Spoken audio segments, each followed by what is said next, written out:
সবচেয়ে বিপজ্জনক মানুষ তারা নয় যারা প্রকাশ্যে আঘাত করে, বরং তারা যারা নিরীহ মুখ, শান্ত স্বভাব আর আমি তো কিছুই বুঝি না এই ভান দিয়ে ধীরে ধীরে আপনার মানসিক শক্তি ভেঙে দেয়।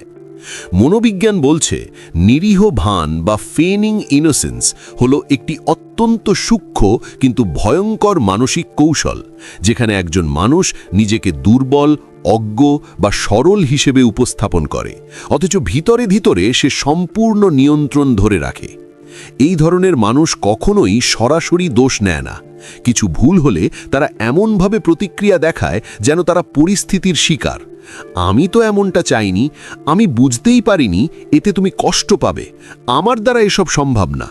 এই কথাগুলো শুনতে খুব নিরীহ মনে হলেও এগুলো আসলে দায়িত্ব এড়িয়ে যাওয়ার একটি সাইকোলজিক্যাল অস্ত্র।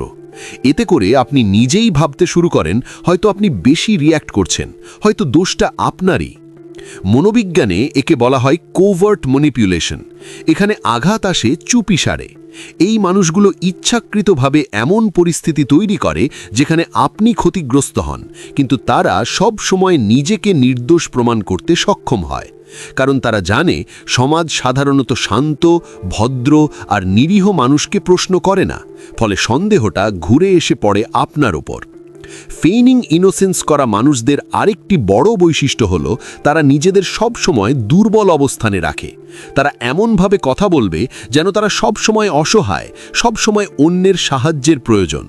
এতে করে আপনার মধ্যে স্বাভাবিকভাবেই দায়িত্ববোধ তৈরি হয়। আপনি তাদের রক্ষা করতে চান, তাদের বোঝার চেষ্টা করেন, এমনকি নিজের সীমা ভেঙেও তাদের জন্য ছাড় দেন।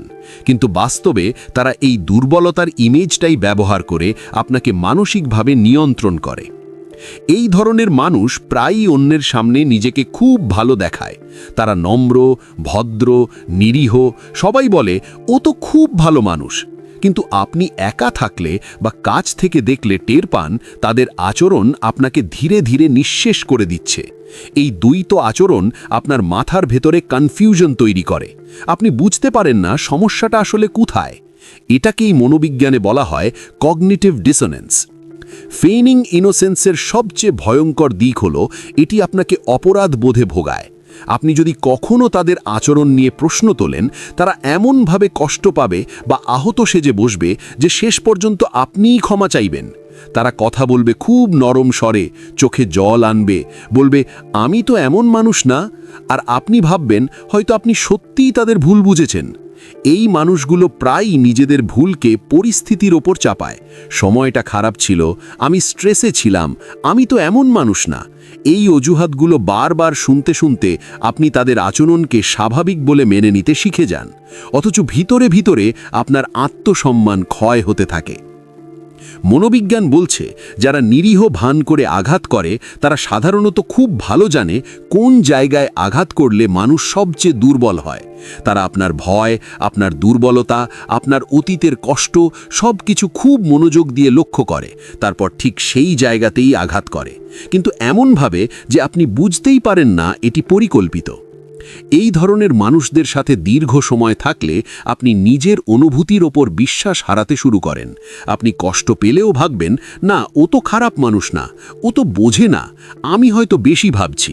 এই সেলফ ডাউট তৈরি হওয়াটাই তাদের আসল সাফল্য। কারণ একবার আপনি নিজের অনুভূতিকে অবিশ্বাস করতে শুরু করলে তখন তারা কিছু পড়লেও আপনি আর প্রতিবাদ করবেন না। ফেইনিং ইনোসেন্স অনেক সময় ভালোবাসার সম্পর্ক, বন্ধুত্ব, এমনকি পরিবারেও দেখা যায়, কারণ এই কৌশল সবচেয়ে ভালো কাজ করে যেখানে আবেগ জড়িত থাকে। আপনি যত বেশি কেয়ার করেন তারা তত সহজে আপনাকে নিয়ন্ত্রণ করতে পারে, আর বাইরে থেকে সব কিছু এত স্বাভাবিক দেখায় যে অন্য কাউকে বোঝানোও কঠিন হয়ে যায় আপনি কি অনুভব করছেন। মনোবিজ্ঞান স্পষ্ট করে বলে সত্যিকারের নিরীহ মানুষ ভুল করলে দায়িত্ব নেয়। সে বুঝতে চেষ্টা করে তার আচরণে অন্যের কি অনুভূতি হচ্ছে, কিন্তু যে মানুষ বারবার নিজেকে নির্দোষ প্রমাণ করতে ব্যস্ত সে আসলে নিজের ইমেজ রক্ষা করছে, সম্পর্ক নয়। এই ধরনের মানুষদের আরেকটি লক্ষণ হলো তারা কখনো সরাসরি আক্রমণ করে না, বরং পরিস্থিতি এমনভাবে ঘুরিয়ে দেয় যে শেষ পর্যন্ত আপনি নিজেই নিজেকে দোষী মনে করেন। তারা প্রশ্ন করবে, তুমি কি খুব সেন্সিটিভ না? এত বড় করে দেখার দরকার ছিল? এই প্রশ্নগুলো আসলে প্রশ্ন নয়, এগুলো আপনার অনুভূতিকে অবমূল্যায়ন করার কৌশল। সবচেয়ে গুরুত্বপূর্ণ বিষয় হল ফেইনিং ইনোসেন্স আপনাকে ধীরে ধীরে একা করে দেয়, কারণ আপনি নিজের অভিজ্ঞতা অন্যদের বলতে ভয় পান, ভাবেন কেউ বিশ্বাস করবে না, আর এই নীরবতাই তাদের সবচেয়ে বড় শক্তি। এই আচরণ চেনা মানে নিজেকে রক্ষা করার প্রথম ধাপ। আপনি যদি অনুভব করেন কারো নিরীহ ভাবের আড়ালে আপনি সব সময় কষ্ট পাচ্ছেন, নিজের উপর সন্দেহ হচ্ছে, আত্মবিশ্বাস কমছে, তাহলে সেটাকে উপেক্ষা করবেন না। অনুভূতি কখনো মিথ্যে বলে না। মনে রাখবেন, ভালো মানুষ হওয়া আর নিরীহ ভান করা এক জিনিস নয়। যে আপনাকে সত্যিই সম্মান করে সে আপনার কষ্টকে হালকা করে দেখবে না, সে নিজের ভুল স্বীকার করতে পারবে। আর যে বারবার নিজেকে নির্দোষ দেখিয়ে আপনাকে আঘাত করে, সে যতই শান্ত দেখাক, তার অনুপস্থিতিতে সে আপনার মানসিক স্বাস্থ্যের জন্য বিপজ্জনক।